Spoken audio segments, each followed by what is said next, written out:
Tuyakbayeva. I'm a researcher with Hello everyone, welcome to the conference. My name is Banu Tuyakbayeva. I'm a researcher with responsibleinvestor.com. We're a newswire covering ESG and sustainable finance for institutional investors globally, and we're London-based. We also produce events and research, and I would like to take this opportunity to thank Nora and the Tőkeportál team for organizing this event and inviting me to give you an overview of ESG and sustainable finance. I promise I will be very quick. So ESG stands for Environmental, Social and Governance, and the acronym has evolved from so-called socially responsible investments and ethical investments back in the day, and nowadays investors and many market participants would use term sustainability. In a business context, sustainability is about the company's business model, saying in other words, it's how its products and services contribute to sustainable development. And it is also about a company's risk management, how it manages its own operations to minimize negative impact. There are various types of investors who invest in ESG. There are big asset management firms, there are face investors like Church of England, for example. There are boutique asset managements whose sole business is ESG. And there are also, I think, which is more relevant to you, private equity and venture capitalists. And there are big firms such as KKR who now do screening, ESG screening, when they pick companies.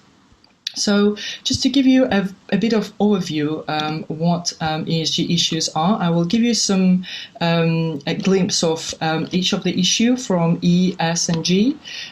When we speak about E, a lot of us know about climate change, but another big risk is biodiversity. So it's forests, grasslands, coral reefs, etc., etc. And we know that in the recent developments in the world, such as COVID-19, affected lives globally. And research has shown that it's the destruction of biodiversity that creates the conditions for new viruses to emerge. And of course, it's going to threaten the world's economic stability at some point, but it also ultimately will impact the survival of human beings. Moving from biodiversity, from environmental issues to social issues, I'm sure you heard of a recent scandal related to a Manchester-based, here in England, firm called Boohoo. It's a fast fashion chain, and basically what happened is that the poor working conditions in its supply chain led many investors to sell their stocks, and its largest investor sold most of its stock several weeks ago. So this is human rights and labor standards. And very quickly about the G issue. So board governance and climate issues. What is happening there is that many investors are voting against board of directors and management of the company if they don't align with major climate frameworks, or they refuse to align, they don't commit, and they don't report on their progress of tackling climate issues.